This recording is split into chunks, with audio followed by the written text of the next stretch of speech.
Assalamualaikum warahmatullahi wabarakatuh.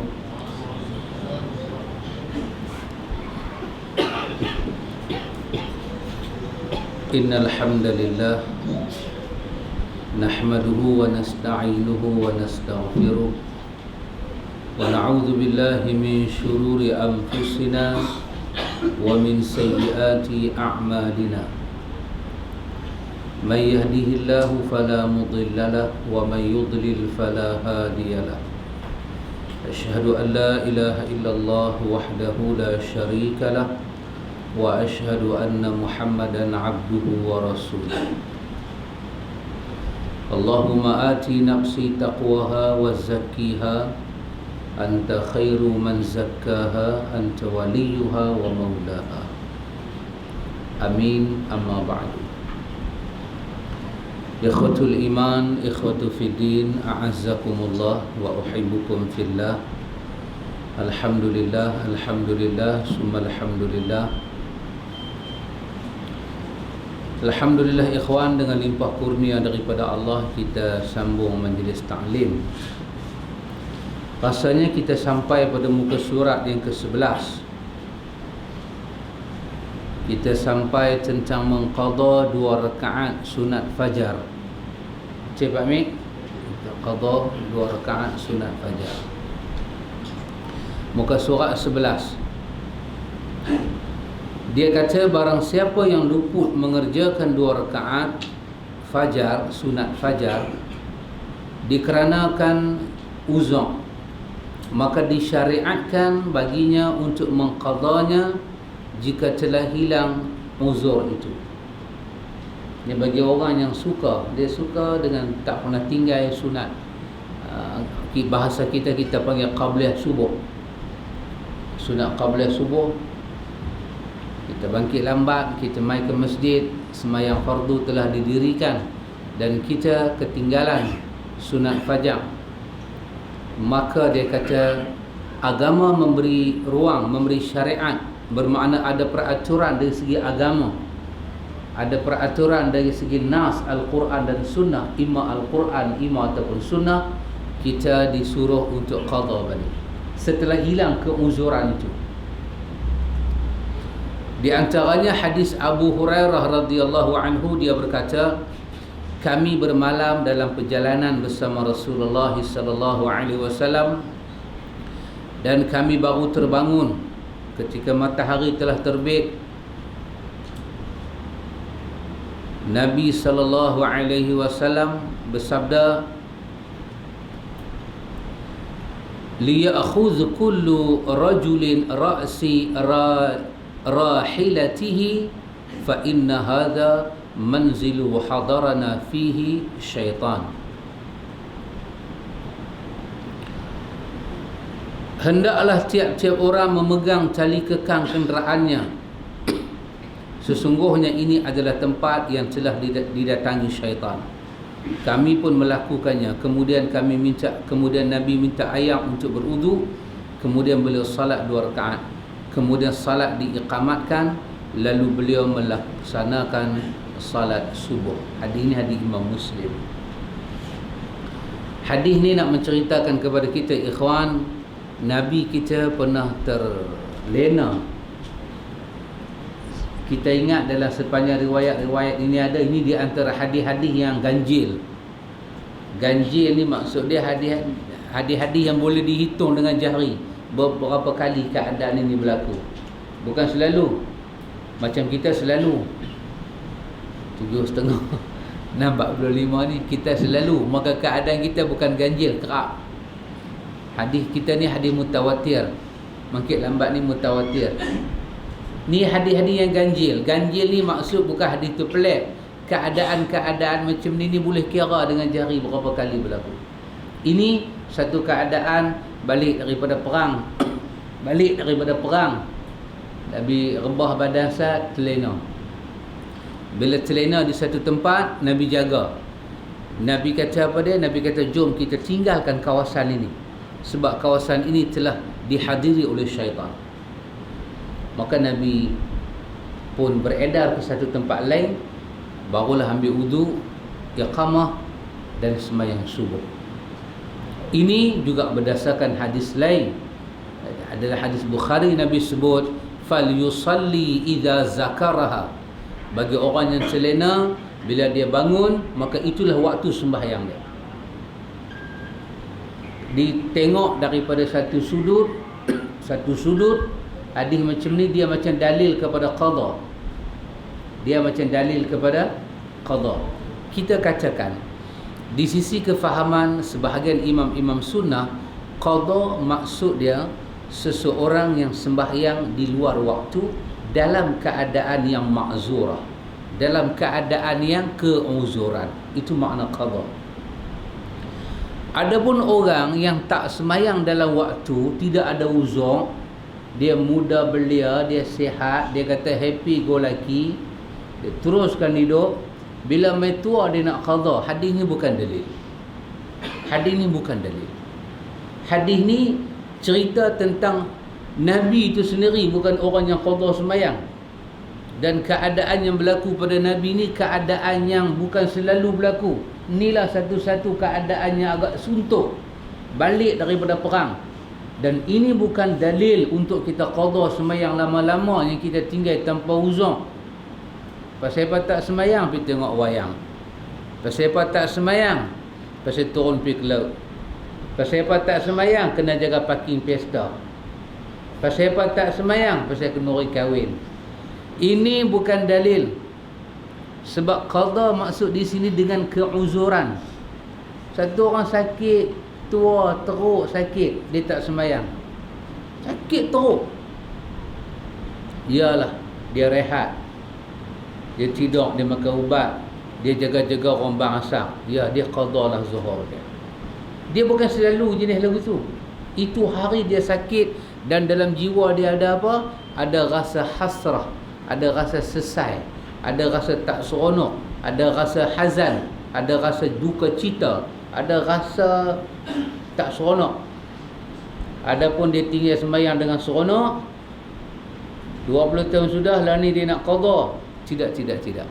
Dia mesti betulkan hubungannya dengan Allah dengan jalan bertaubat nasuha kepada Allah, minta ampun, dan tempat dosa itu ditutup dengan kebaikan yang sedapat mungkin. Baik, ini hadis yang menceritakan kepada kita, ikhwan, para ulama mengambil hadis seperti ini. Dan yang semakna dengan hadis ini juga ada hadis daripada Imran bin Husain. Ada hadis lain seperti riwayat Imran bin Husain. Hadis Qais bin Amr, dia berkata Rasulullah sallallahu alaihi wasallam melihat seorang laki-laki mengerjakan salat 2 rakaat setelah subuh. Maka beliau bertanya kepadanya, salat subuh itu 2 rakaat? Laki-laki itu berkata, sesungguhnya aku belum mengerjakan salat sunat 2 rakaat sebelumnya, maka aku mengerjakannya sekarang. Rasulullah sallallahu alaihi wasallam diam.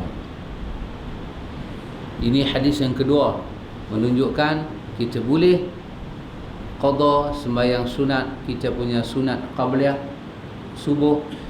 Nabi tengok sahabat sembahyang subuh, lepas sembahyang subuh sembahyang lagi. Nabi kata, yang tahu aku subuh 2 aja. Ni habis sembahyang apa lagi 2? Dia beritahu dia tak sempat. Maka Nabi diam.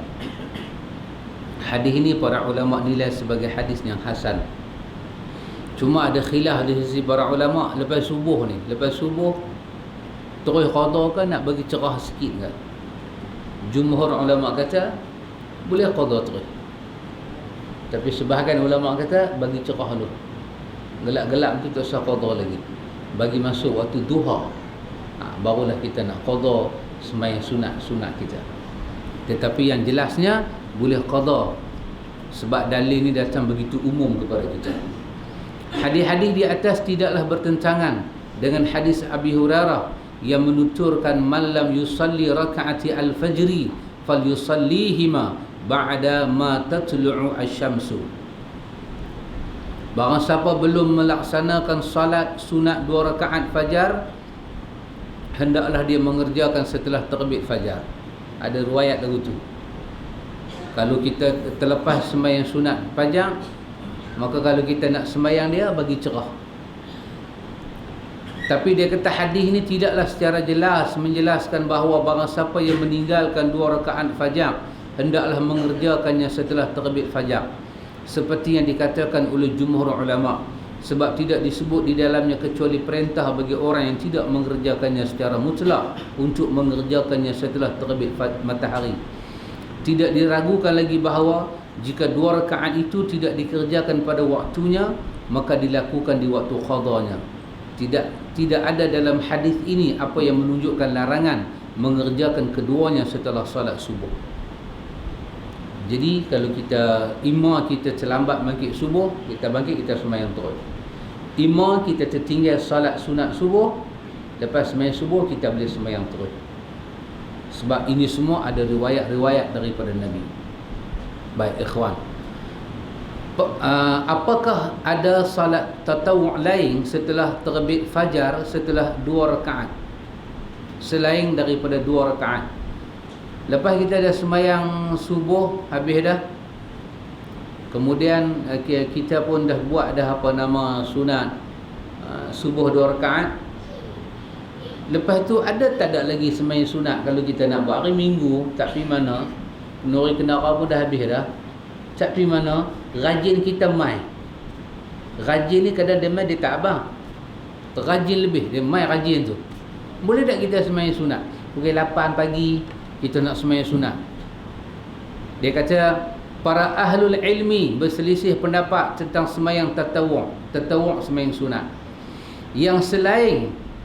Yang lain selain 2 rakaat fajar setelah terbitnya fajar sebelum salat subuh menjadi 2 pendapat. Ada 2 pandangan para ulama. Pertama, dimakruhkan sembahyang sunat selain 2 rakaat fajar. Ini adalah pendapat majoriti ulama salaf, di antaranya Al-Hasanul Basri, An-Nakhai, Sa'id bin Musayyab dan ashabul ra'yi. Pendapat ini diriwayatkan daripada Abdullah bin Amru dan Ibnu Umar radhiyallahu anhum. Namun sanad riwayatnya masih perlu diperiksa. Jumhur para ulama kata lepas daripada sembahyang subuh nak masuk waktu duha, in between tu tak usah sembahyang apa-apa. Kalau nak ada pun kita qada balik. Mungkin makin lambat kita qada subuh, mungkin kita qada balik sembahyang sunat fajar, lepas tu kita sengap sampai waktu duha baru kita sembahyang balik sembahyang duha. Kalau dah subuh dah habis dah, 2 rakaat sunat fajar dah habis dah, rajin tu mai buat benda lain, baca Quran ke, keluar rumah pergi sedekah ke, jurus pokok ke, ambil kotak rokok bakat-bakat buang sikit-sikit ke. Ini semua khairat, amal-amal baik. Nak sembahyang tak usah, kena tunggu sampai waktu duha. Ini kebanyakan para ulama salaf berpandangan macam ni. Tapi penulis kitab kita kata, namun dia kata kita boleh periksa balik lah, boleh periksa balik. Diriwayatkan daripada Yasar Maula Ibnu Umar radhiyallahu anhuma, dia berkata, Ibnu Umar melihatku sembahyang setelah terbit fajar, maka dia berkata, wahai Yasar, sesungguhnya Rasulullah sallallahu alaihi wasallam keluar menemui kami ketika kami mengerjakan salat ini. Kemudian Nabi bersabda, liyuballigh syahidukum ghaibakum la tusallu ba'dal fajri illa sajdatain. Hendaklah orang yang hadir menyampaikan kepada orang yang tidak hadir, janganlah kalian mengerjakan salat setelah terbit fajar kecuali 2 rakaat. Janganlah kamu sembahyang salat setelah terbit fajar kecuali 2 rakaat. Kalau nak ada pun kita sembahyang qablah subuh, kemudian kita sembahyang subuh, lepas tu dah tak ada sembahyang apa. Nak qada balik sunat fajar boleh, lepas tu dah tak ada sembahyang apa. Nabi kata pada Yasar, sampaikan pada orang perkara ini. Hadis ini riwayat daripada Abi Daud. Syekh Albani menyatakan hadis ini adalah hadis yang sahih. Maka lepas daripada sembahyang sunat fajar, kita dah buat ada semua sunat-sunat yang dikehendaki sebelumnya. Lepas sembahyang subuh kita sengap. Berzikirlah kepada Allah. Ibnu Qudamah sangat suka dengan satu riwayat dia bubuh dalam kitab dan Minhajul Qasidin. Siapa-siapa yang berzikir kepada Allah habis sembahyang subuh, dia mengambil masa sampai matahari terbit. Ibnu Qudamah suka dengan hadis ini daripada Anas bin Malik. Berzikir pada Allah, tak kira lah dengan zikir apa pun. Macam hari-hari cuti, ataupun kita memang hari raya tapi kita telah dicutikan. Orang pencen-pencen kan, telah dicutikan, kita duduk, kita berzikir dengan apa-apa zikir yang kita tahu daripada Nabi. Lama mana kita zikir? Kita zikir lama sampai matahari naik, sampai cerah. Anas bin Malik menyatakan Nabi SAW menyebut orang ini akan mendapat pahala haji dan umrah yang sempurna. Nabi ulang 3 kali. Dia mendapat pahala haji dan umrah yang sempurna. Dia mendapat pahala haji dan umrah yang sempurna, sampai 3 kali. Ibnu Qudamah dalam Minhajul Qasidin dia suka dengan hadis ni. Dia simpan dengan hadis ni. Walaupun ada ulama lain kritik hadis ni, dia tetap pertahan hadis ni. Dia di sisi dia hadis ni adalah hadis yang sahih. Iaitu lepas daripada sembahyang subuh dan kita pun tak ada qada apa-apa. Maksud qada di sini kita tak ada nak qada sunat pajak. Bukan qada hak lama-lama Pak Mik. Ni lama-lama zaman selok Yankee dulu nak main qada balik, itu jangan. Yang tu cukup dengan minta ampun dan taubat pada Allah, masuk balik dalam kawasan Ahlus Sunnah. Tinggallah benda-benda merepek-merepek tu, perbanyakkan kebaikan di sisi Allah. Ada kawan tanya dengan saya, dia kata, "Ustaz, saya ni satu benda malas sembahyang sunat.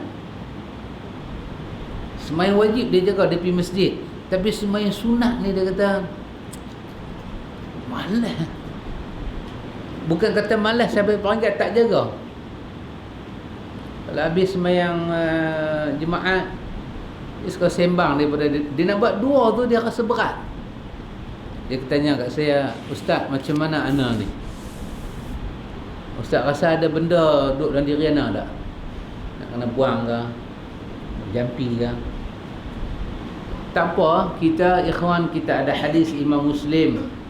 Nabi kata siapa yang sembahyang fardu dia jaga elok-elok, puasa dia jaga elok-elok, zakat dia jaga elok-elok, haji dia jaga elok-elok. Nabi kata kalau dia benar, dia boleh masuk syurga. Dia boleh masuk syurga. Tapi Nabi juga sebut pada kita tentang orang-orang yang dia tak boleh buat benda-benda macam ni. Jangan dia tinggal kebaikannya lain yang setanding dengan benda yang dia tinggal. Macam kita ada orang dia tak rajin sembahyang sunat, maka dia jangan tinggal kebaikan yang lebih daripada sembahyang sunat, seperti sedekah. Jangan tinggal sedekah.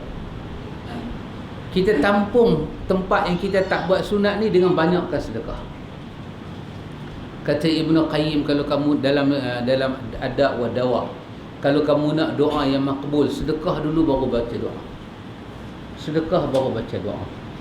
Insya-Allah Allah akan. Belum ada riwayat, kata Ibnu Qayyim, orang yang sedekah kemudian dia berdoa, riwayat menyatakan doa dia tidak makbul. Tidak ada. Tidak ada. Kalau ada orang kata saya dah sedekah, tiba-tiba saya baca doa saya tak makbul, ketahuilah dialah orang tu. Itulah riwayat yang pertama. Dialah orang tu. Belum ada lagi riwayat orang yang bersedekah doa dia tidak makbul. Belum ada lagi. Dan sedekah macam mana, kata Ibnu Qayyim, kita sedekah ni sampai jiwa kita ketak. Sedekah ni sedekah kita nak berdoa dengan sedekah biasa dia tak sama.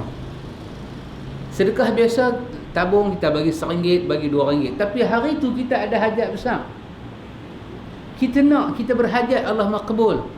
Masuk hospital ke, siapa nak operation ke, jantung blok pula ke, sebagai contoh. Kan? Dan kita ada hajat dengan Tuhan. Maka apa kita kena buat? Katalah hari itu kita ada 100 dalam poket. Cuba sedekah sebanyak RM50. Kira-kira bila kita bagi tu, kita rasa macam angkat heavyweight ni boleh masuk. Berat. Dan jantung kita mula hidup. Duk. Kata Ibnu Qayyim, kau peluklah tubuh badan kau. Peluk jantung kita. Dan kata, ya Allah, terimalah daripada aku. Dan lafazkan hajat kita. Sedekah yang macam ni tidak akan ditolak oleh Allah. Kita ada hajat besar, kita pergi sedekah RM1 dalam tabung. Lepas tu kita baca doa. Jantung kita pun tak hidup. Kita pun tak rasa sedekah. Yang ni memang tak jarang. Sedekah yang berbeza daripada hari-hari lain. Sedekah yang kita boleh ditulis dalam diary hidup kita. Kita bersedekah. Oh, ini sangat dahsyat. Ini sangat dahsyat. Jangan main-main, tuan. Sedekah ni Nabi kata Nabi, da'u mardakum bisadaqah. Da'u mardakum bisadaqah. Albani menyatakan hadis ini adalah sahih. Ubatilah orang yang sakit di kalangan kamu dengan bersedekah. Saya dulu duk cuba nak faham hadis ni. Lagu mana nak faham? Sedekah boleh jadi ubat. Kita pun kempen ke orang, ada orang sakit sedekah. Lepas tu tengok kawan tu tak sembuh juga. Rupanya bila kita baca dalam syarah dia, Albani kata kau sedekah sampai jiwa kau terkejut dengan jumlah yang kau bagi kerana hajat kau besar. Bukan sedekah RM1, bukan sedekah biasa. Ni bukan sedekah biasa. Sedekah nak jadi ubat. Bukan biasa. Mahal, nilai dia mahal. Ya, baru dia jadi ubat. Kita ada hajat, ayah kita masuk hospital teruk, doktor kata operasi 50-50. Kita pergi sedekah RM2. Buat nyawa ayah kita RM2 lah. Beri sesuatu yang hampir nafas kita berada dekat ni. Nafas kita berada dekat ni. Oh, subhanallah. Allah akan memberi sesuatu yang mengalirkan air mata kepada kita sebagai tanda kesyukuran. Jadi kerana itu ikhwatul iman, ini semua para ulama tolong susun kepada kita bagaimana sedekah itu boleh. Kadang-kadang satu sedekah yang baik, sedekah bukan kebaikan yang baik. Kita ada satu orang, kita dengan dia ni bukanlah kita tak suka, tapi agak macam tak orang suka lah. Kira pada kita dia mai pun tak apa, dia mai macam dia tak mai. Kalau dia tak mai lagi alhamdulillah. Ibnu Qayyim kata apa dia? Makna dia orang macam tu dengan kita ni, dia kurang apa? Dia kurang mesra, kita pun tak mau ambil jawab. Ibnu Qayyim kata, kalau kamu nak buat kenuri, kalau kamu nak buat jamuan, kau jemu dia. Kau jemu dia. Jangan jemu orang kita suka, jemu dia. Orang yang kita meluat. Kita tak habanglah kat dia kita meluat kan. Tapi bila dia duduk dalam majlis kita, kita rasa tak apa seronok. Hari kita ada masalah, pergi jamu dia. Jemu dia, bagi dia makan. Dan duduk depan dia. Memang dia pun meluat kat kita. Takkan dia nak minta nasi dengan telur kot. Dia nanti pergi gagau paling mahal dalam kedai tu. Meleleh peluh kita. Ibnu Qayyim kata, lepas tu kau baca doa. Lepas tu kau pertaruhkanlah kebaikan kau tu kepada Allah, supaya Allah mengubah sesuatu dalam hidup kau. Pasti akan terjadi. Bahkan dia kata ada dua benda akan terjadi. Doa yang makbul, kau akan sayang kat dia. Doa yang makbul, kau akan sayang pula pada orang yang kau meluat tadi. Lepas tu pergi cari pula orang lain yang kau meluat, dia akan sayang pula dengan kau. Dan kau akan dapat doa yang makbul.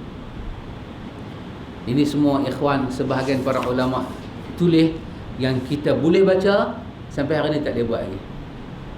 Kita hak meluat tu kita nak buat racun tikus. Hak meluat tu orang lain semua kita bagi elok, dekat dia kita kata nasi berani campur racun tikus, special kat hang. Tapi rupanya tak. Kita kalau boleh beramal, kita akan tengok ikhwan. Baik, ikhwatul iman, tidak mengapa kita salat tatawu' setelah terbit fajar. Pendapat ini diriwayatkan oleh Ibnu Munzir dan Al-Hasanul Basri. Dia juga menyatakan Imam Malik berpendapat hal itu dilakukan oleh orang yang terluput mengerjakan salat malam. Pendapat ini diriwayatkan juga daripada Bilal. Ya, kita ikhwan, bila dah masuk waktu subuh habis, dah bagi cerah berlalu. Dah habis cerah berlalu, kita nak sembahyang apa? Dah masuk waktu duha, kita boleh sembahyang duha. Sembahyang sunat yang paling baik adalah di rumah. Dua sembahyang aja dibuat di masjid. Dua sembahyang. Satu sembahyang 5 waktu, yang kedua sembahyang tarawih. Hak tu je buat di masjid, ada riwayat. Kalau nak buat boleh buat di masjid. Tapi lain daripada dua sembahyang ni, afdal dia kesemuanya jatuh di rumah. Ba'diyah ke, qabliyah ke, kita nak buat tahajud ke, hatta kata Syekh Utsaimin, hatta kalau kita duduk di Mekah sekalipun dekat dengan Masjidil Haram, sunat tetap afdal di rumah, fardu mai ke Masjidil Haram atau Masjid Nabawi. Pasal apa? Ketika Nabi meriwayatkan benda ni, Nabi meriwayatkan dalam masjid dia. Masa dia duduk dalam masjid dia, dia beritahu afdal sembahyang di rumah. Dia duduk dalam masjid dia. Lepas tu dia tunjuk masjid dia. Dia kata di sini illal maktubah. Sembahyang fardu di sini. Sembahyang fardu di sini. Dan tidak ada sembahyang sunat di masjid kalau diiqamahkan untuk sembahyang fardu. Tak ada. Sembahyang fardu di masjid. Batal semua sembahyang sunat kalau diiqamahkan sembahyang fardu. Orang qamat untuk sembahyang Isya, habis sembahyang sunat kita. Habis. Itu pandangan yang paling jelas dengan dalil. Kita rokok ke, kita sujud ke, Cuk Bilal kata Allahu Akbar, tengah sujud tu kita bangkit berdiri masuk saf. Tak payah kecup hidung, tak payah bagi salam, tak payah bagi apa, lari seketul masuk. Pasal apa? Iza uqimatis salah fala salata illa al-maktubah. Bila diiqamahkan sembahyang, tidak ada sembahyang melainkan sembahyang fardu yang nak disembahyangkan, itu lain semua habis. Itu dahsyatnya masjid dengan sembahyang fardu. Tapi rumah kita sangat dahsyat dengan sembahyang sunat. Macam hari ni hari Jumaat, kita buat 2 rakaat ba'diyah di rumah, kita balik buat 2 rakaat, kita buat 2 rakaat ba'diyah di masjid, kita balik buat lagi 2 rakaat di rumah, afdal. Bahkan hadis Imam Bukhari dan Muslim menyebut apa dia? Allah Ta'ala nak menurunkan khairah, kebaikan di rumah kalau sembahyang. Allah nak berturun. Dan Nabi sebut, jangan tak sembahyang di rumah, nanti rumah bertukar jadi kubur. Maknanya sembahyang sunat, sembahyanglah di rumah. Lepas habis dah masuk waktu duha, kita nak sembahyang apa? Duha kita tahu lah. Habis dah duha, kita buat dua. Waktu tengah rembang tak masuk lagi. Pukul 12 tepat, kita panggil waktu dilarang sembahyang. Pasal matahari terpacak atas kepala. Istawa, tengah rembang, tak mau sembahyang. Sebelum tu 8.30 sampai nak pergi 11.30. Dah buat dua. Kata Imam Malik, kita boleh qada sembahyang tahajud yang kita terlepas semalam. Qada. Ini bagi siapa? Bagi kawan yang kaki tahajud lah. Macam kita tak pernah sembahyang tahajud, nak pergi qada apa tak pernah buat. Kita jangan buat mangkak lah. Ni cerita orang yang hari-hari sembahyang tahajud. Kita tengok ayat muka dia pun kita tahu dia tahajud. Maka malam tu dia terlepas, dia boleh qada belah siang. Bahkan Imam Malik kata, habis-habis sembahyang subuh, tengah duk gelap lagi, dia boleh qada. Dia tidak dilarang. Seperti mana hadis menyebut, apabila berakhirnya bulan Sya'ban, sehari ataupun 2 hari lagi nak masuk Ramadan, Nabi kita jangan puasa. Melainkan bagi orang yang memang suka duk puasa 28 atau 29 jatuh hari Khamis, dia memang suka puasa Isnin dan Khamis, Nabi kata dia biar pergi. Yang tergedik-gedik nak pergi puasa hari tu je, tak pernah pun buat puasa Khamis, cuma saja bila dengar Nabi larang saja nak masuk. Bila dengar makruh saja nak buat. Dia ni mau jentik telinga dia sekali. Hang duk dia diam. Hang tak masuk dalam yang boleh. Pasal hang bukan kaki puasa. Bagi orang yang suka puasa, memang dah Isnin Khamis, tiba-tiba 29 Sya'ban jatuh hari Khamis dan dia memang duk Isnin Khamis, dia boleh puasa. Jangan larang dia, Nabi kata. Adapun kita jangan puasa. Apabila kita puasa, kita buat benda yang paling tak elok. Sama dalam kes ni kata Imam Malik. Kata penulis,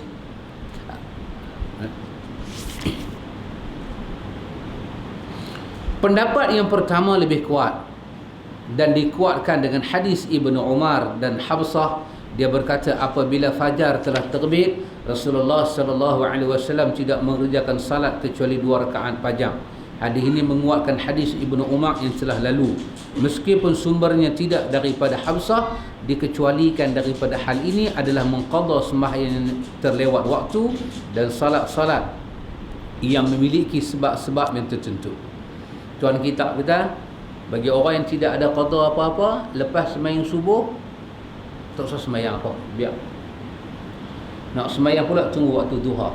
Tapi bagi orang ada nak qada witir, ada nak qada tahajud, habis subuh tu, tengah gelap tu dia boleh qada terus. Dia boleh qada terus. Katalah dia qada sampai matahari naik, dia boleh continue lagi. Pasal apa? Pasal Nabi memang buka ruang pada orang ini untuk menjaga ibadat mereka. Macam kita tak ada apa nak qada. Subuh pun tak qada. Kan? Subuh pun tak qada, subuh pun tak mai. Nak qada apa? Mana dia pergi? Kan? Subuh pun tak mai, kan dia balik dah kan? Subuh pun tak mai. Kan dia berlepas kat ustaz, subuh pun tak mai, dia tu main mengajak maghrib dah begitu. Jadi nak pergi qada apa? Jadi yang macam ni tak payah qada duduk diam sama tidak. Jadi bagi orang yang boleh qada, ini yang telah disebut tadi. Baik, tidak dilarang berbicara setelah 2 rakaat pajang. Lepas kita sembahyang sunat pajang 2 rakaat, lepas kita sembahyang 2 rakaat pajang subuh, tak larang kita cakap. Tak larang. Aisyah, kita baca hadis Aisyah kata, kalau Nabi bangkit tahajud, aku bangkit, dia sembang dengan aku. Kalau aku tak bangkit, dia buatlah apa yang dia nak buat. Kadang-kadang bersembang ni macam kita baca hadis Muawiyah bin Abi Sufyan dijemput orang yang sembahyang rumah dia. Nah, Muawiyah jemput orang yang sembahyang rumah dia. Sembahyang Jumaat. Rasanya masjid dalam pembesaran kot. Sembahyang Jumaat di dia punya dia punya kusur, dia punya istana buat sembahyang Jumaat. Ada sahabat nama Sa'id.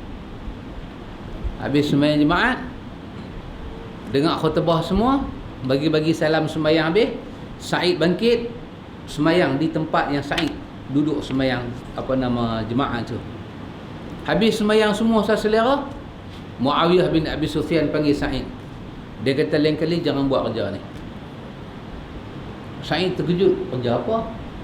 Yang aku tahu hari ni aku tak kerja jemaah, cuti. Muawiyah bin Abi Sufyan kata, jangan buat dah kerja ni. Sa'id kata, kerja apa? Iaitu kerja tang mana kita berdiri sembahyang jemaat, tang situ juga kita pergi sembahyang sunat. Jangan buat kerja ni. Melainkan, kata dia, kalau kita sembahyang jemaat tang situ, kita nak buat sunat juga tang situ, kita kena buat 2 benda. Yang pertama, kita kena keluar pergi tempat lain, bergerak, main balik. Bergerak pergi sana, bergerak pergi sini, main balik sembahyang. Ataupun dia kata, sembang dulu. Bagi-bagi salam, Assalamualaikum, Assalamualaikum, Astaghfirullah. Kita tengok orang belakang banyak, nak bangkit tak boleh, sembang. Walaupun kita tak kenal, saja menyanyi. Orang sini kan, dia nu Nepal mai. Tanya kat dia, orang sini kan, dia tanya kita, tu nam kia hai. Oi, kita kata lain bunyi. Pegang lutut dia, apa abang? Dah cakap dah, bangkit sembahyang, Allahu Akbar, baru boleh. Kadang-kadang disuruh bercakap. Muawiyah pun tak tahu pasal apa sebab. Ibnu Umar melarang orang buat macam tu. Sembahyang jemaat di situ, sembahyang sunat di situ. Dia mau ubah tempat. Kalau nak di situ juga, kena sembang dulu. Dia pun tak tahu pasal apa. Yang dia tahu satu aja, Nabi buat macam tu. Nabi buat macam tu, kami buat lagu tu. Maka sebab sembilan tak tahu. Ulama kata mungkin kot supaya tempat-tempat tu jadi saksi kita sujud. Kalau itu sebab dia, takkan tempat tu tak boleh jadi saksi kot. Lagilah saksi 2 kali pergi bala sembahyang situ. Jadi tak tahu sebab. Dia ubudiyah, dia ittiba'. Betul-betul kita ikut sunnah. Takat tu je. Tapi orang kita pula bagi salam belah kanan, bagi salam belah kiri, Astaghfirullah, Astaghfirullah, kita sembang. Dia kata apa? Biadab. Tengok sampai pokok ni aku tak boleh, dia kata. Sampai tak tahu tempat mana nak sembang. Dia marah kita. Dia kata biadab tu kira okey. Dia kata korang ajar. Biadab tu kira okey, tu kira cantik tu. Macam nasi lemak bungkus elok-elok, walaupun lauk basi tapi cantik. Pasal orang kita punya faham kata lepas sembahyang tak boleh cakap, sengap, sunyi. Bang pula dia pergi cakap. Patut masa bang jangan cakap nak jawab azan, masa tu dia pergi sembang. Ini sebahagiannya wujud di dalam hadis Nabi sallallahu alaihi wasallam. Baik ikhwan. Kata dia, lepas kita sembahyang sunat subuh kita boleh sembang. Tidak seperti yang diriwayatkan daripada sebahagian para sahabat dan lain mereka, seperti Ahmad dan Ishaq, mengenai dimakruhnya berbicara setelah terbit fajar hingga selesai solat subuh. Fajar tu bermakna masuk waktu subuh. Bila boleh sembang? Lepas sembahyang subuh orang boleh sembang. Dia kata dah ada riwayat boleh sembang. Benda-benda yang penting kita boleh sembang. Oh, takkan selisih bini kita di dapur tak boleh tengok. Bini panggil abang, abang, nak kata hari Jumaat di rumah. Apa dia ni? Tak baca hadis ke? Tak boleh. Lagu tu kira ada masalah kan? Boleh tengok. Seorang-seorang duk bangkit duk sembang, yang tu ada kacau sikit lah, ada kacau sikit. Bini dia sembang satu apa dia ni, duk sembang seorang-seorang. Buka betik hayat tumpah duk marah. Dajjal mana bagi tumpah hayat, bagi-bagi. Yang tu tak usah sembang. Tapi kalau ada orang boleh sembang, tak ada orang tak usah sembang. Kecuali zikir atau ucapan lainnya menjadi keharusan. Dia kata tak ada dalil atas itu, bahkan dalam hadis Aisyah yang telah lalu terdapat dalil yang menyelisihinya, iaitu perkataan Aisyah, jika aku sudah bangun beliau berbicara denganku, jika belum bangun beliau berbaring. Ini Aisyah radhiyallahu anha cerita pasal Nabi. Nabi kalau dia bangkit dia akan sembang dengan sahabat. Kalau dia akan sembang dengan Aisyah. Kalau Aisyah tak bangkit, dia baring ya. Maka tak ada masalah. Baik. Tidak ada satu riwayat sahih pun daripada Nabi tentang doa selesai mengerjakan 2 rakaat fajar. Lepas kita sembahyang sunat fajar, sunat subuh ke ataupun fardu subuh tu sendiri, tidak ada satu doa yang khusus, tidak ada. Kita tak boleh tumpu satu doa yang khusus lepas subuh ataupun lepas sembahyang sunat subuh, tidak ada satu doa yang khusus. Kita boleh baca apa saja doa daripada Nabi. Dalam hal ini ada 2 hadis yang sangat lemah dan tak boleh diamal. Bahkan oleh kalangan yang menyatakan boleh beramal dengan hadis dhaif berkenaan dengan fadilat amal kerana hadisnya sangat lemah. Lepas kita buat 2 rakaat sunat fajar ataupun lepas sembahyang fajar tu sendiri, sembahyang subuh, tak ada satu doa yang khusus.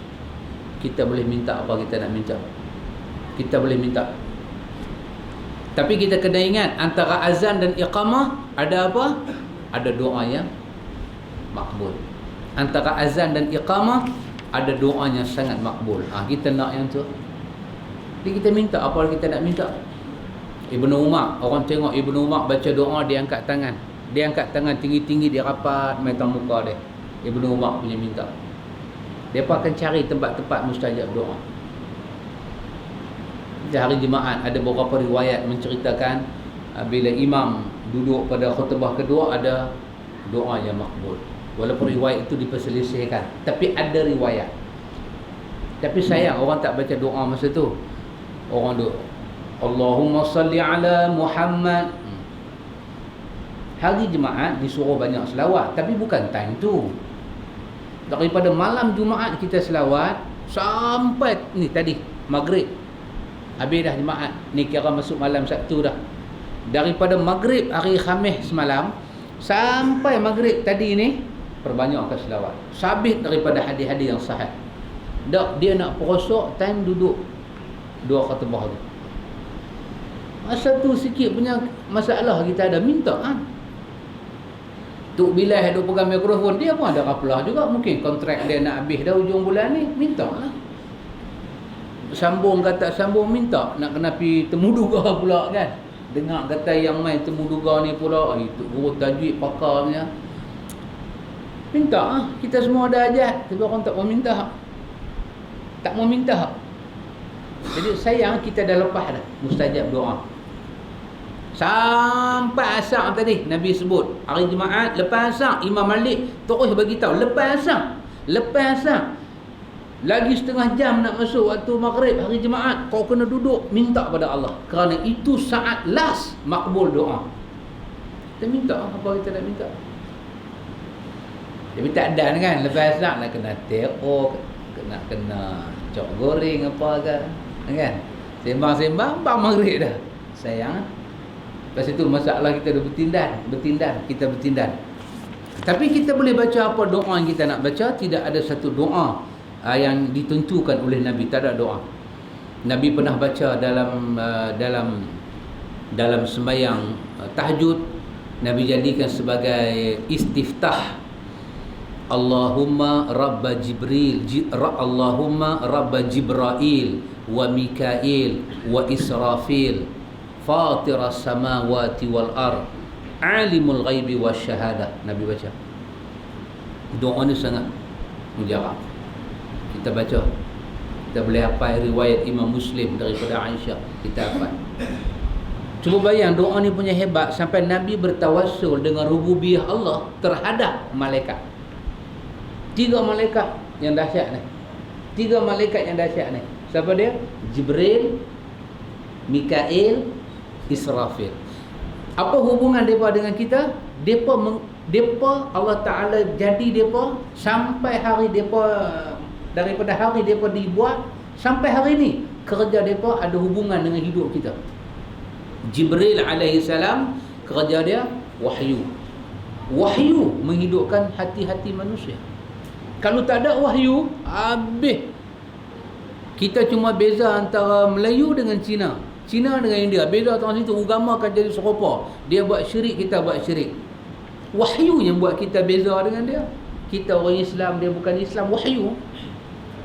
Siapa yang ikut wahyu, dia atas jalan yang lurus. Siapa tentang wahyu, dia di atas kesesatan. Dan itu kerja Jibril. Itu kerja Jibril. Seperti kata Waraqah bin Naufal dalam hadis Bukhari, haza namusul akbar alladhi nazzala ala Musa alaihi salam. Inilah namusul akbar, Jibril yang turun kepada Musa bawa wahyu. Nampaknya dia turun semula pada engkau wahai Muhammad. Kalau umur aku panjang, aku akan tolong hang wahai Muhammad. Tapi umur dia pendek, dia mati dulu. Oh, sangat dahsyat kerja Jibril. Allahumma rabba Jibrail. Nabi minta doa. Dengan kuat Jibril tu daripada rububiyah Tuhan. Tuhan yang pinjam kat dia. Maka Nabi minta kepada Allah dengan kebesaran makhluk dia. Wa Mikail. Oh, Mikail pun bukan kata kecil punya orang. Nabi masa Isra' Mi'raj, Nabi tanya kepada Jibril, Mikail ni duk buat kerja apa? Nabi tanya. Dalam hadis Bukhari Muslim, Nabi tanya. Kata Jibril pada Nabi, Mikail ni kerja dia, Allah suruh dia lepas air hujan mai ke bumi. Tumbuh-tumbuhan semua jadi. Allah dengan rububiyah Allah tu, Allah bagi kat dia. Bukan Allah bagi sifat rububiyah, Allah izinkan dia. Sifat rububiyah, sifat Tuhan. Okey, Allah kata dia pergi buat kerja. Naik segala tumbuh-tumbuhan. Itu kehidupan kita. Kehidupan kita. Pokok jadi, air sungai mengalir, air laut bertakung, binatang boleh minum. Itu hidup kita. Nabi tanya pula kepada malaikat Jibril, apa kerja Israfil? Jibril kata ada 2 kerja. Satu, dia tiup sangkakala. Yang kedua, dia pikul aras Tuhan. Oh, dahsyat. Dia boleh buat 2 kerja. Dia tiup sangkakala dan dia pikul aras Tuhan. Oh, dahsyat dia ni. Semua dia kalau tiup sangkakala tu, habis kita. Anak kita hari birthday kan tiup lilin, tak apa. Tak apa, tak ada apa. Padam tu potong kek, entah ke darah tu je, tak ada apa. Tapi kalau kita buat suruh Israfil tiup sangkakala, lilin kita birthday pun tak ada tiup. Habis. Wa nufikha fis sur fa iza wa nufikha fis sur fa sa'iqa man fil ardi illa ma sya Allah. Apabila ditiup sangkakala, fa sa'iqa man fil ardi, akan punah ranah semuanya ada di muka bumi, illa man syaa Allah, melainkan apa yang Allah kehendaki saja benda tu selamat. Kalau Tuhan tak kehendaki, semuanya rosak. Dan dia akan tiup sangkakala kali kedua, hak nama punah ranah tu hidup balik, hak nama manusia. Tengok macam mana dia dengan kita. Dan dia pikul arasy Allah. Oh, dalam hadis Isra Mi'raj riwayat Imam Muslim cerita Nabi naik sampai langit, Nabi naik sampai langit dalam hadis. Tiba-tiba Nabi dengar suara orang merintih di langit tu. Nabi dengar suara orang merintih kan. Lebih kurang Nabi kata macam unta bila bawa satu barang berat, dia bunyi macam tu. Jadi Nabi pun tanya Jibril, apa ni? Dengar tu rintih kan? Nah, Jibril kata kat Nabi, jangan bimbang. Suara rintihnya hang dengar ni, suara rintih langit. Langit merintih. Langit merintih macam seekor unta merintih kerana bawa bebanan. Nabi tanya Jibril, pasal apa dia merintih? Jibril bagi tahu kat Nabi, sebab apa? Sebab di langit sana tidak ada kawasan yang luas ada seluas 4 jari. Kalaulah ada di langit itu satu kawasan macam ni luas 4 jari, melainkan akan ada malaikat letak kening dan hidung dia, dahi dia sujud kepada Allah. Di langit sana nak cari kawasan luas 4 jari tak ada. Semua penuh dengan malaikat dan langit rasa berat dia tanggung mereka. Dia merintih ke Tuhan. Boleh tak tahan dia, jangan bagi dia rosak dia apa. Maka Allah dengan kebesaran dia tahan langit. Merintih. Dalam hadis Isra Mi'raj itu cerita, Nabi kata Allah bawa aku naik sampai Baitul Ma'mur. Baitul Ma'mur. Di sana ada malaikat. Aku tengok satu malaikat masuk dalam Baitul Ma'mur, dia macam duk tawar Baitul Ma'mur. 70,000 orang malaikat masuk. Dia masuk, dia keluar, dia tak boleh masuk dah. Sebab 70,000 yang baru pula nak main. Hari-hari macam tu Tuhan salin malaikat. Allah Subhanahu wa taala kata apa? Yusabbihul laila wan nahar. Siang dan malam kerja depa bertasbih kepada Allah. La ya'sunallaha ma amarahum wa yaf'aluna ma yu'marun. Depa tak akan buat maksiat. Depa taat kepada perintah Allah. Maka Nabi dalam semayang malam dia takbir Allahu Akbar. Dia tak baca Allahu Akbar kabira walhamdulillahi katsira. Dia takbir Allahu Akbar, terus dia kata Allahumma rabba Jibril wa Mikail wa Israfil fatiras samawati wal ardi alimal ghaibi wasyahadah anta tahkuma baina ibadik fima kanu fihi yakhtalifun. Sampai habis Nabi baca. Dia buat dia punya iftitah. Jadi bila kita semayang sunat, semayang apa pun, semayang terutama dia nak bincang ni semayang sunat pajang, tidak ada satu doa yang tertentu. Tapi kita kena ingat antara azan dan iqamah ada kawasan makbul doa. Tak ada tangan minta pada Allah. Minta macam sahabat minta, terus duduk malu-malu. Terus minta tangan duduk atas paha. Tidak ada riwayat sahabat minta macam tu.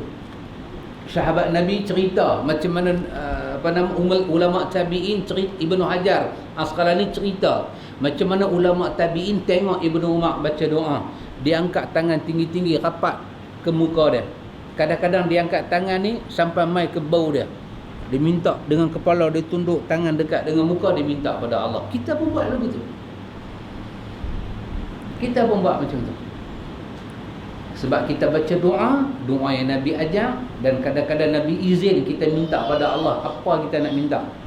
Dan kita minta biar masa kita baca doa pun nampak kita mengikut jalan salafus salih. Nampak kita ikut jalan salafus salih. Cara mereka baca doa, kita baca doa. Begitu. Baik. Habis tajuk tu. Dia masuk satu tajuk solat sunat zuhur. Dia masuk tajuk salat sunat zuhur. Ada 3 bentuk salat sunat zuhur yang diriwayatkan daripada Nabi. Semayang sunat zuhur ni ada 3 cara, ada 3 macam. Pertama, 2 rakaat sebelumnya dan 2 rakaat sesudahnya. Ini yang kita memang duk buat selalu. Benda ni kita duk buat selalu. Cuma kita lalu dalam kitab ni kita tengok dia dengan hadis, dia lebih buat kita kuat. Kita nak tinggal itu jadi tak mau tinggal kita buat. Tambah orang-orang rumah dekat-dekat di kawasan masjid lagu ni, cuba amal sembahyang sunat di rumah. Terutama qabliyah buat di rumah, habis buat mai masjid. Naik tahiyatul masjid 2 rakaat. Duduk, orang tak kamat lagi, baca doa. Saya duk cerita kat Pakcik Hanifah, baru ni pergi Terengganu dengan Pakcik. Saya pergi Kuala Lumpur, pergi Kelantan, pergi Terengganu, ada satu benda punya seronok di tempat-tempat lagu ni, seronok kan. Tapi tempat kita ni dia tak ada lagi. Apa dia? Kita pergi Kelantan, pergi Terengganu, pergi Kuala Lumpur, Damansara ke kita pergi belah Gombak ke, belah Ampang ke kita pergi. Dia di sana lagi 10 minit nak masuk waktu apa pun, terutama maghrib ni, lagi 10 minit kita akan nampak orang mula masuk masjid. Masuk dalam masjid, bukan masuk tepi-tepi macam kita ni pergi balai rokok daun sembang, tak, masuk terus. Masuk terus, ambil wuduk, masuk terus tahiyatul masjid. Hujung sana. Habis dia tahiyatul masjid, dia akan baca doa. Pegang buka Quran, baca zikir. Dia duduk macam tu sampai orang bang. Oh, tempat kita ni dia. Ustaz ni memang kalau tak lambat bukan ustaz lah. Dia lambat pasal rumah jauh. Ada alasan kan? Dia lambat pasal rumah jauh. Nanti nak tengok tanah kosong tak mana buat rumah satu sini. Nak dekat mat. Rumah jauh. Tak ni kita ni. Kalau kita dah sampai dekat masjid, ambil wudu, masuk 2 rakaat tahiyatul masjid. Buat. Terus keluar dah. Kalau nak terkenci, nak ter apa, keluar pula. Ambil pula. Masuk, duduk. Benda ni amalan salafus salih. Salafus salih dia suka buat benda ni, terutama hari Jumaat. Kan? Hari Jumaat mai awal ditulis pahala sebesar apa? Kita korban seekor unta. Unta dekat 10,000. Harga unta dekat 10,000. Bermakna kita mai awal Jumaat, Allah kira kita derma RM10,000. Kali dengan hari Jumaat 7, campur 3 kali dengan 10, itu jumlah kita main awal. Kalau dikira dengan duit 10,000 kali dengan 10, itu dikira, Allah kira kita sedekah banyak tu. Kira main lambat sebiji telur, kali dengan 10 biji telur. Sebiji telur ada 4 kupang, kali 10 baru RM4. Itu orang main lambat. Dia mai imam baca khutbah, Nabi kata malaikat tutup buku. Dia kira sedekah pun tak ada, apa pun tak ada. Kira mujuk mai sembahyang tu, kira tak dosa aja. Kita nak cakap benda ni susah. Kita mai awal. Kita ahli sunnah, kita duk mengaji sunnah ni. Kalau kita dah mai di masjid, kita ambil wuduk, masuk terus. Duduk tempat kita, nak sembang. Tapi jagalah jangan suara kita kacau orang, dengar orang duk sembahyang sana, baca Quran, duk zikir, pelan-pelan je sembang. Tak ada apa nak sembang, buka Quran baca. Sana tiap tiang duk ada Quran, kita boleh baca. Tapi kalau pergi Kuala Lumpur, pergi Kelantan, pergi Terengganu, macam ni kira budaya. Bukan kata sembahyang jemaah, dia sembahyang 5 waktu ni. Kita sembahyang jemaah, qamat kita main ada depan boleh duduk lagi. Qamat dah, kita main lambat pun boleh duduk depan lagi. Sana tak ada. Tu hari mau naik khutbah mau cerakah buat lagu ni. Nah, no. Hak duduk dalam di luar tu, masuk nak mampu ke? Masuk mai. Kalau dah tunggu kereta jenazah mai baru nak masuk. Mau kata lagu tu, sekejap lagi kita tak balik rumah pula. Dia tunggu dengan habis jenazah sekejap lagi. Tapi nak abang benda tu, nak abang. Kita nak abang. Tak tahu nak abang. Tapi kalau bolehlah kita duduk di masjid-masjid yang diiktiraf macam masjid sunnah ni, benda tu kita jaga. Kecuali nak terkencing, pergi. Kalau katalah ustaz main lambat sekalipun, tunggu dalam masjid, jangan tunggu luar masjid. Buka Quran baca. Saja cara dia kono tu, pergi. Kan? Saja. Kalau ustaz main lambat pun tunggu ustaz dalam masjid. Buka Quran baca. Tak boleh buka Quran baca. Sembahyang sunat tahiyatul masjid. Sembahyang sunat ada apa? Quran. Dah. Habis dah. Subhanallah, subhanallah, subhanallah. Astaghfirullah, astaghfirullah, astaghfirullah. Pasal apa? Ini adalah syiar kepada amalan salafus salih. Tempat-tempat yang tak dikaitkan dengan masjid tu sunnah ke, surau tu sunnah ke, kalau tak ada pun kita rasa korang mengelan. Tapi tempat-tempat dikait dengan sunnah ni, kalau tak ada kita rasa macam, bukan mengelan, rasa macam kena kecil manis, dahaga sebanyak masa, lenguh, kebal, kencing. Rasa lagu tu kita kena buat lah. Kita kena buat. Saya kata kat Pakcik Hanifah, macam mana benda ni kita nak balik yang tempat kita. Kita nak balik.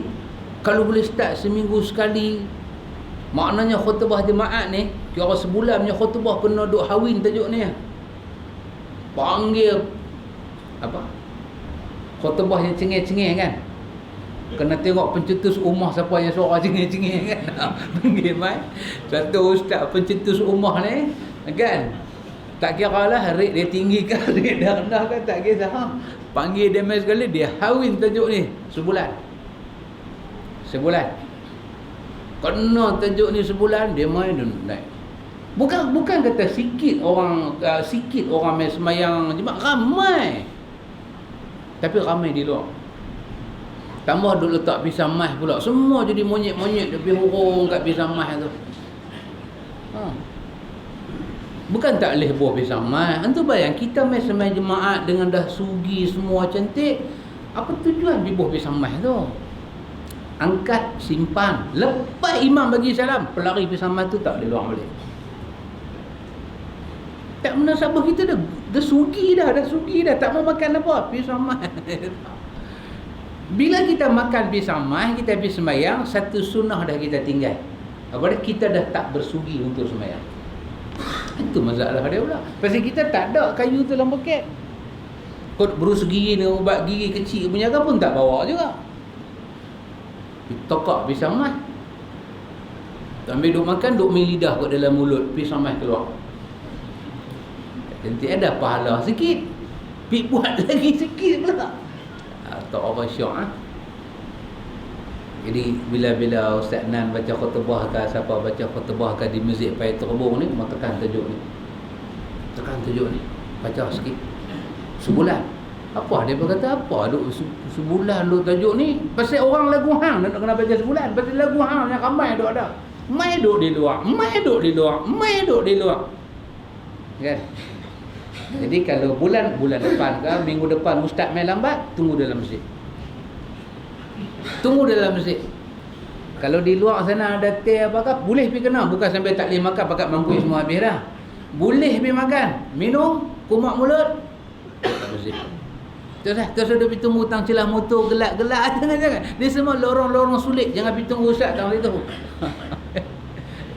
Kita main-main satu macam tempat sulit.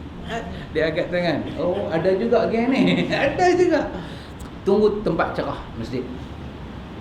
Zikir kepada Allah. Zikir. Baca Quran. Boleh sembang hal agama, jangan kacau orang sembahyang, jangan kacau orang baca Quran.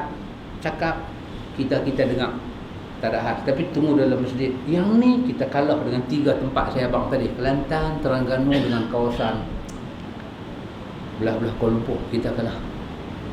Sonok dia buat kita nak pergi sembahyang awal tu, sonok. Tanya pakcik di dua rumah abang Haji Adi kita kan, 5.30 dah pergi masjid. 5.30 pergi masjid. Kita di rumah 5.50 baru bangkit.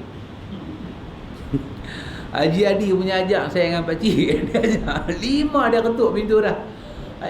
Aku ustaz bangkit awal juga. Kita nak ingat. Ustaz pergilah bangkit lambat sikit. Dia gerak. Bangkit dia dah. Bangkit. Tapi mana? Dia kata pergi masjid lah. Mujuk dia tak abang pergi kerja. Betul pasal pergi tanya balik. Apa pasal gerak awal pergi masjid lah. 5.30 sampai. Tahiyatul masjid, duduk baca doa sikit, orang bang. Dapat sunat pajang. Dapat baca doa qamat sembahyang subuh. Lepas subuh depa pula zikir cara ya hanana, kita cunggit lah. Habis kita punya kerja dah selesai. Tapi 5.30 masjid dah buka, jemaah dah ada, orang dah start baca Quran. Allahu Akbar. Saya tengok benda ni tempat-tempat sunnah ni di Pulau Pinang bukan ada banyak tempat kan, bukan kata 30 tempat. Bukan kata 30 tempat, 2 tempat je. Supaya terhubung dengan kalau tempat ni ada syiar macam ni, orang tua-tua main awal sikit, tunjuk ke orang muda. Orang muda mai tengok. Banyak benda kita boleh buat, nak vacuum ni, nak vacuum tu, macam-macam kita boleh. Kalau nak buat, macam-macam boleh buat. Kalau tak mau buat, saya semalam tidur lambat. Ini semua cerita tak mau buat lah. Saya nak kena pergi kerja awal. Ini semua tak mau buat. Tak, saya ni mengantuk main tidur ni masjid lah. Tak boleh saya kalau tidur tak ada apa. Itu semua tak mau buat. Jadi ada satu benda ikhwan, dalam kita duduk mengaji, jiwa kita ni dia tak hidup. Pasal tu barakah kita kurang rasa. Dalam bahasa Arab, benda ni nama dia sakinah. Benda ni nama dia sakinah. Apa makna sakinah? Imam Qurtubi kata sakinah itu sukun at-tama'ninah. Apa makna dia? Kedamaian yang jiwa kita seraksi dengan apa yang diperintahkan oleh Allah. Itu nama dia sakinah. Bila Tuhan suruh kita buat satu benda, dia mai tama'ninah, dia mai rasa tenang, dia mai rasa seraksi dengan perintah tu, kita boleh pergi. Yang tu nama dia sakinah.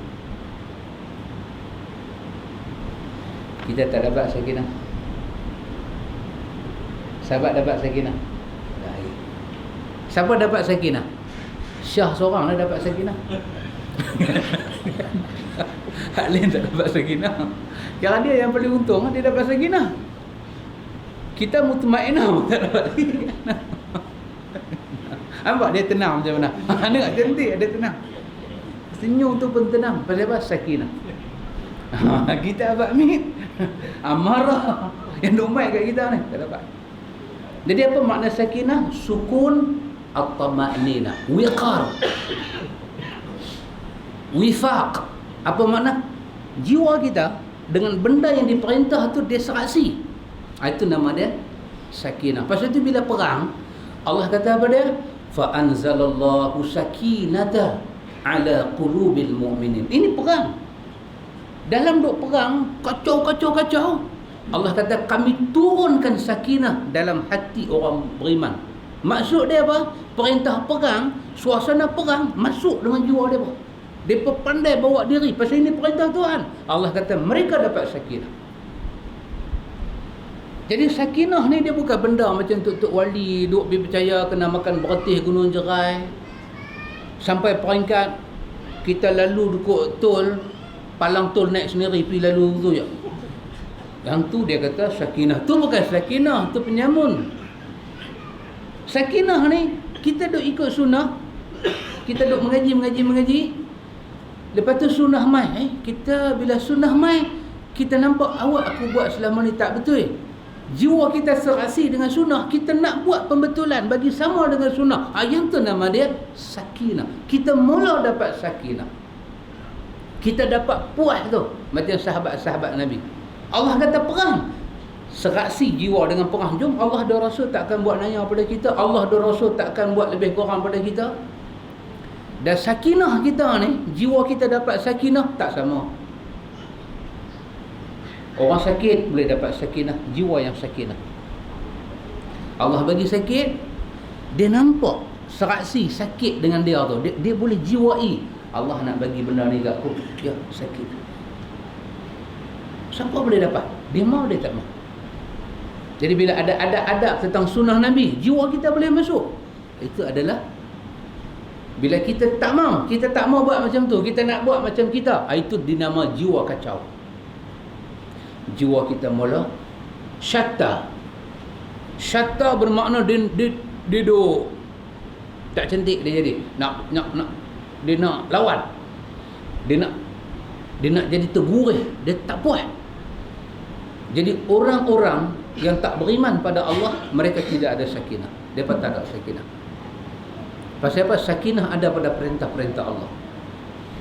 Orang yang boleh mentaati perintah Allah, dia hampir dengan sakinah. Dia boleh meninggalkan larangan Allah, dia hampir dengan sakinah.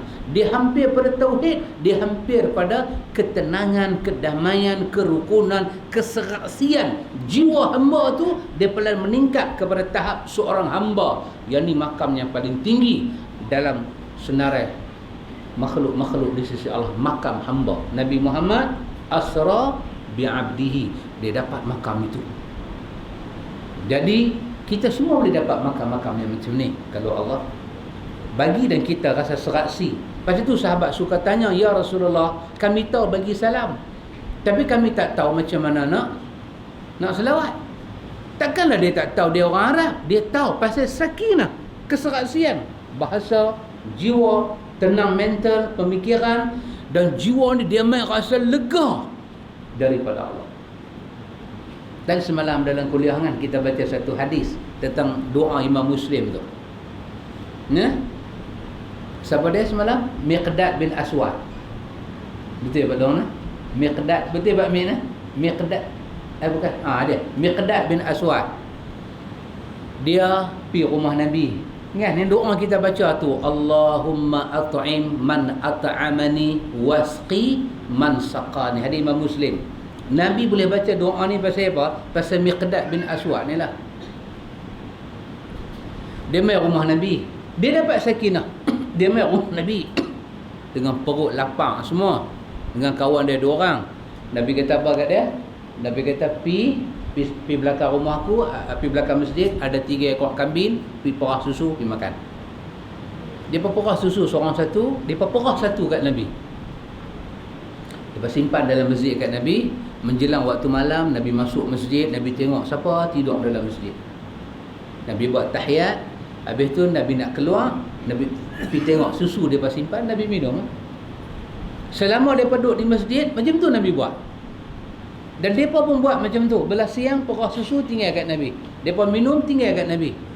Kata Miqdad bin Aswad, satu malam, aku perah susu kat Nabi, aku tinggal, aku pun tidur.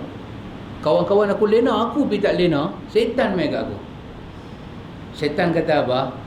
Tadi pagi ada satu Ansar main jumpa Nabi. Dia sudah bagi satu baik punya apalah kat Nabi. Setan kata, aku rasa malam ni Nabi tak main makan susu tu pasal Nabi dapat best punya ration tadi ni. Hampir habis bang susu tu. Pasal apa? Membajaknya saudara setan. Dia ambil perhabis bang. Dia kata, Miqdad bin Aswad kata, macam mana aku boleh pilih layan pada zat aku? Aku pun pergi minum susu tu. Minum sampai habis. Habis-habis, setan main balik kat aku. Setan kata, apa hang buat ni? Hang minum susu Rasulullah? Ni kalau sekejap lagi Nabi masuk, dia tengok susu dia tak ada, dia nanti baca doa, nanti celaka dunia akhirat. Oh, dia jadi tak boleh tidur. Dia tarik kain selimut dia, dia tutup muka nampak kaki. Dia tutup kaki nampak muka, tak boleh tidur. Dalam duduk macam tu, Nabi masuk. Dia nampak Nabi masuk. Hak bisikan setan tu dia duduk dengar. Nabi pergi semayang, Nabi mai Mai-mai Nabi pergi tempat yang susu tu, Nabi buka-buka kosong. Nabi pun angkat tangan. Oh, dia kata aku kena dah.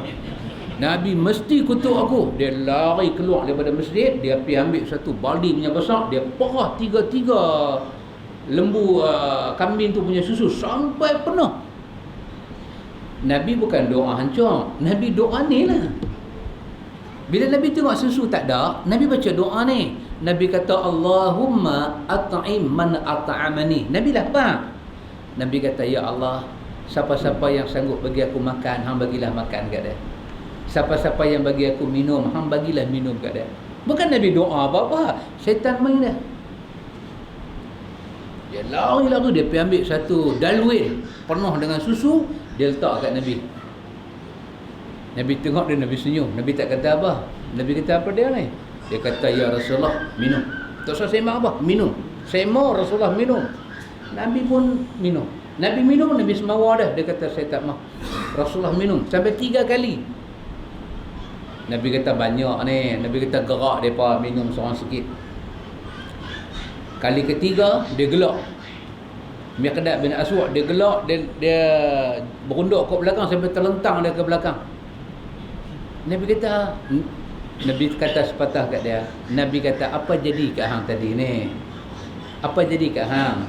Sampai hang boleh pergi perah susu sampai tengah-tengah malam, siapa nak kedarah banyak lagu ni? Apa jadi kat hang ni? Dia cerita susu tu saya yang paraik tadi ni. Pasal saya ingat macam-macam ya Rasulullah.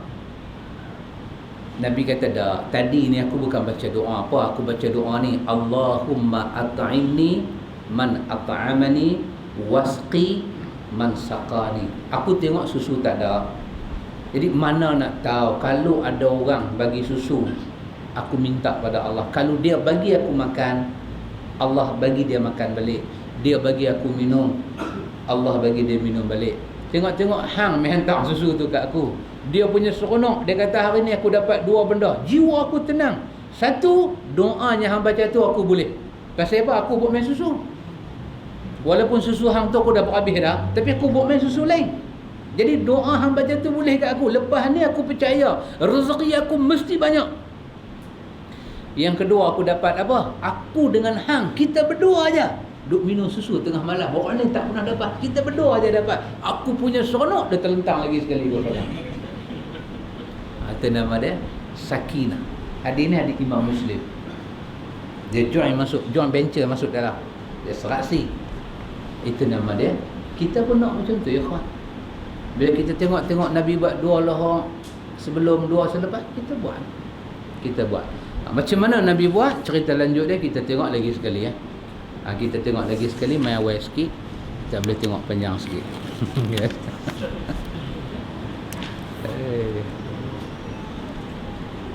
Wallahu a'lam. Subhanakallahumma wa bihamdika asyhadu an la ilaha illa anta astaghfiruka wa atubu ilaik. Allahumma rabbana atina min ladunka rahmah wa hayyi lana min amrina rashada. Wassallallahu ala nabi Muhammad walhamdulillahi rabbil alamin.